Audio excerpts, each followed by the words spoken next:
el Congreso se está discutiendo la extensión del postnatal de emergencia, ley que permite añadir 90 días de licencia para quienes hayan usado el postnatal parental. Tras ser aprobada, cerca del 71% de los posibles beneficiados solicitaron la extensión en la primera semana. Sin embargo, ya se acabó el tiempo de la licencia de emergencia, por lo que organizaciones exigen su ampliación ante la imposibilidad de cuidar a sus hijos y trabajar y protegerlos de la pandemia. Para comentar la discusión en el Senado de la posible extensión del postnatal, conversamos a esta hora con la senadora de la Democracia Cristiana, Carolina Goich. Senadora, ¿cómo está? Buen día. Muy buenos días, Pamela. Bueno, senadora, ¿en qué va esta tramitación? La verdad es que lo que se ha hecho hincapié en este proyecto es que si no tiene un patrocinio del Estado, del Poder Ejecutivo, la verdad es que el proyecto no puede avanzar. Explíquenos ustedes eso, porque hay muchas mujeres que necesitan poder extender este postnatal de emergencia. Miren, esto tal cual como nos pasó con la primera extensión del postnatal, lo que necesitamos es la firma del presidente de la República, porque esto implica financiamiento público y es materia de seguridad social. Entonces, lo que podemos hacer los parlamentarios es poner los argumentos sobre la mesa, es acompañar en este caso a las mamás, a las familias que viven una situación que es muy angustiante. Recordar acá que lo que nosotros logramos fue extender 3 meses para todas las mamás que se les vencía el postnatal desde marzo en adelante, pero se renovó el estado de excepción, va a ser hasta marzo y muchas de ellas todavía no tienen la alternativa de sala cuna, que es el problema que hay de fondo, ¿no es cierto? Salas cunas que no están funcionando, o también el temor en muchos casos de la mamá del posible contagio, cuando vemos que lamentablemente estamos viviendo ya la segunda ola. Y lo que le hemos pedido aquí al presidente a través de las ministras de Trabajo y de Equidad de Género del Ministerio de la Mujer es que pueda haber una nueva extensión. O sea, aquí esto se trata, Pamela, de poner a los niños primero, de no poner en riesgo a guaguitas que al día de hoy no tienen alternativa de cuidado. Claro, ¿esta sería una extensión mientras dure un estado de catástrofe?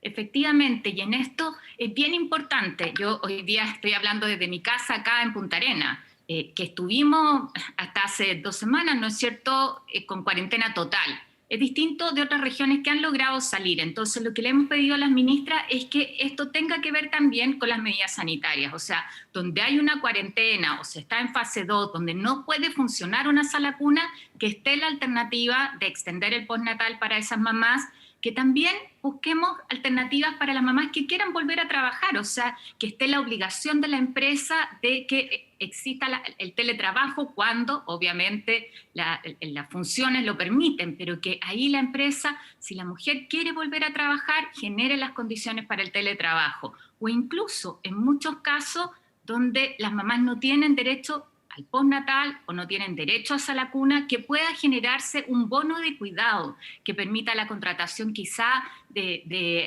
alguna parvularia que hoy día no está con trabajo, no tiene trabajo, ¿no es cierto? Y que perfectamente podría hacerse cargo del cuidado de un grupo de niños en el lugar donde viven, ¿no es cierto? En la cuadra o en el barrio.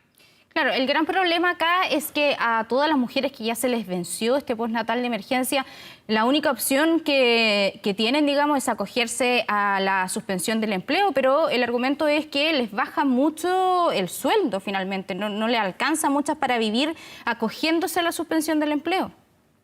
Efectivamente, porque la suspensión del empleo lo que hace es que en el primer mes te financia el 70% de la remuneración y después baja el 55%. Pero hay un problema adicional ahí, Pamela, que no todas las mujeres tienen derecho al seguro de cesantía por los requisitos de cotización. Entonces, lo que uno quiere acá es proteger a la familia, es proteger al niño, es proteger a esa mamá, y me parece que lo lógico en este caso es mantener la extensión del postnatal, o sea, poder tener 3 meses más en las mismas condiciones de esta licencia COVID parental.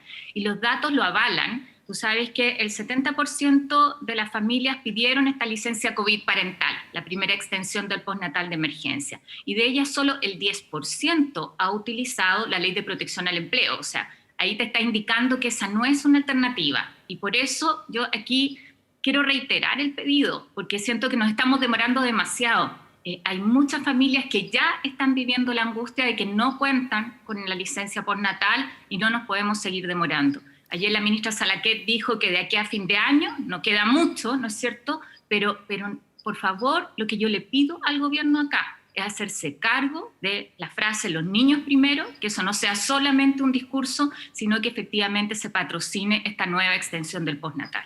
Sí, es que ese es un punto. Hay un compromiso de palabra de ayer de la ministra Salaquet en la que dice que antes de fin de año debería haber una solución para este tema, pero estamos muy cerca de fin de año, la semana siguiente es distrital, es decir, no hay tramitación en el Congreso.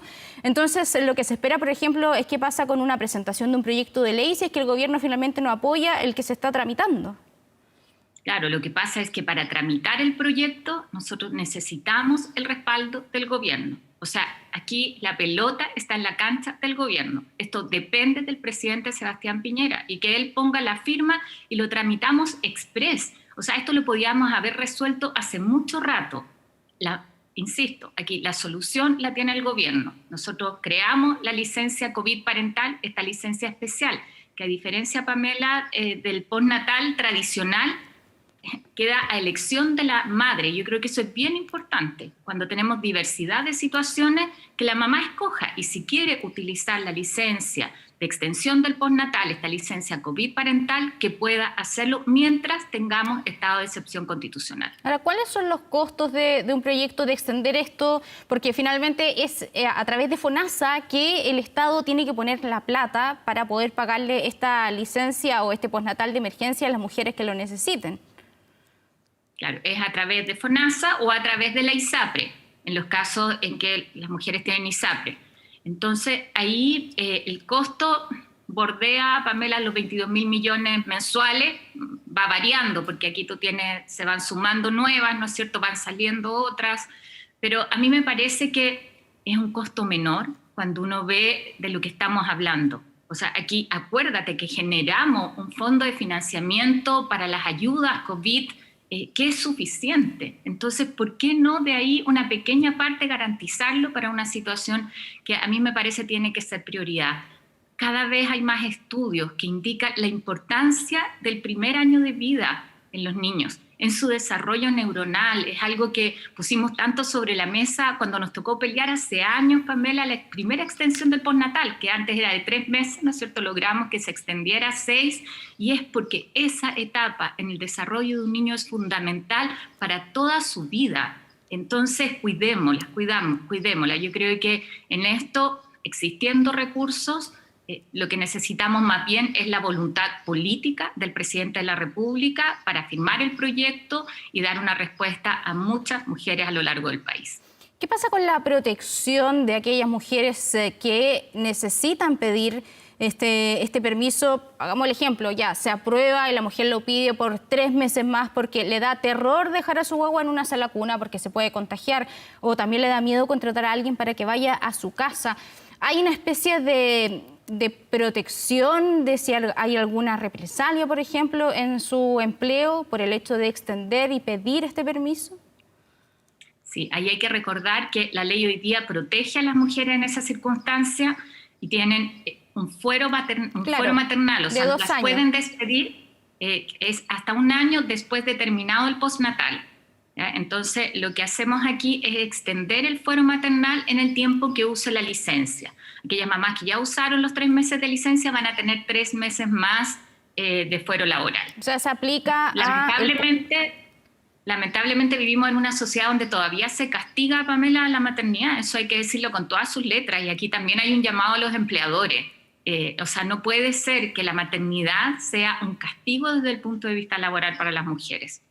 ¿Qué está pasando ahora con aquellas que ya se les venció y tienen que volver a trabajar? Algunas plantean que la única opción es renunciar a su trabajo.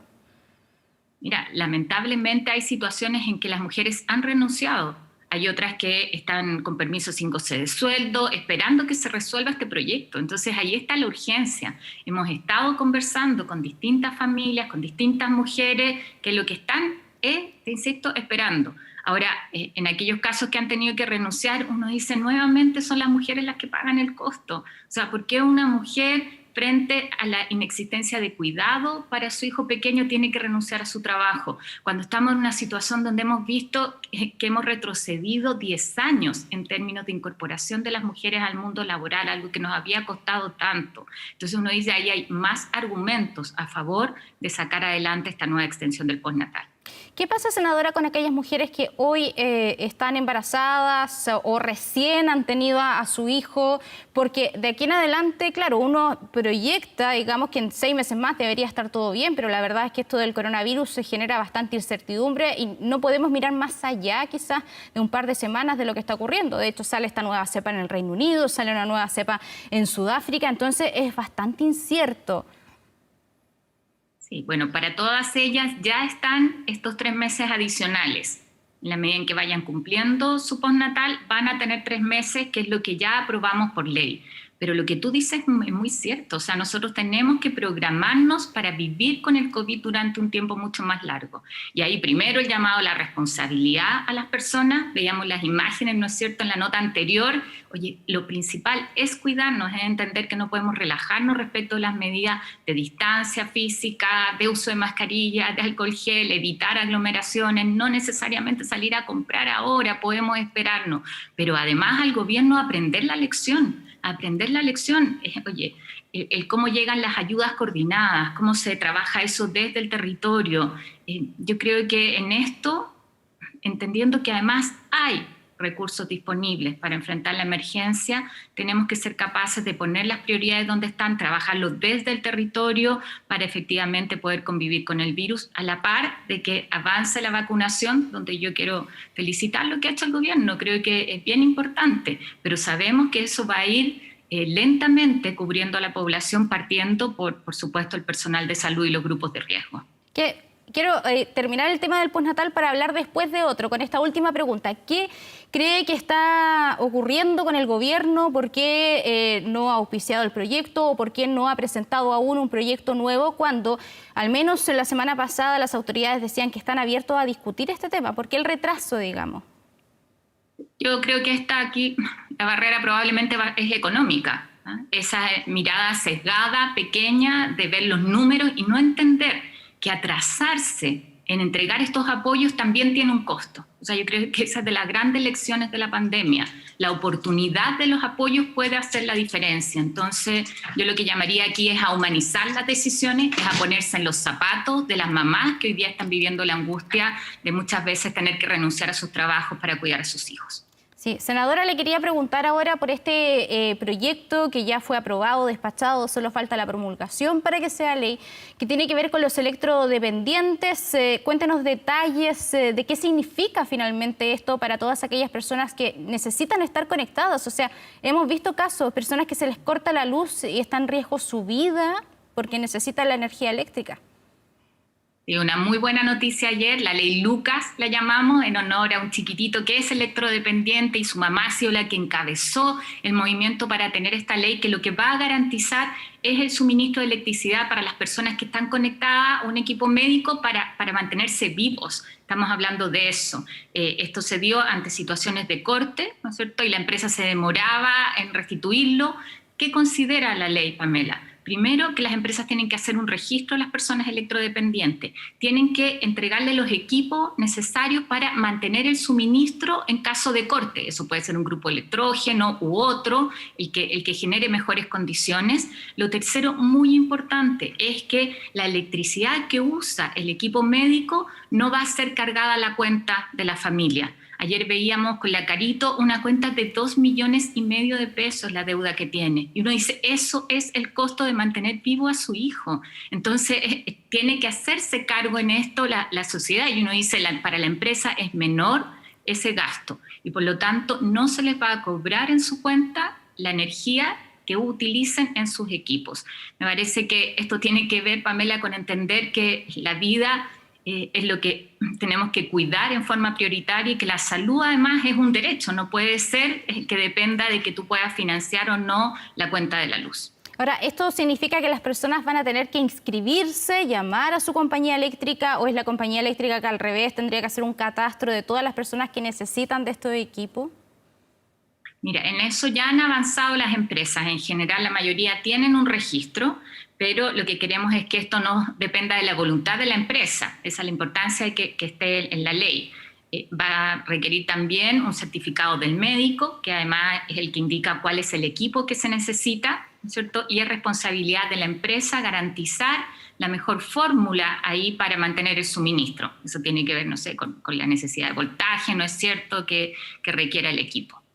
Y ahí hay un reglamento que va a establecer tanto el Ministerio de Salud como el SEC, que ve el detalle, ¿no es cierto?, técnico para que se garantice que esté este registro. Una muy buena noticia, senadora, para todas aquellas familias que lo necesitan con urgencia, que cuando se corta la luz, la verdad es que es un terror porque efectivamente dependen de la luz, digamos, para vivir, como decía usted. Muchas gracias, senadora Coit. Que esté bien. Muchas gracias. Buen día. Saludos especiales. Son 22.000 familias, así que no es menor, y gracias por el trabajo que hicieron en conjunto con el Parlamento.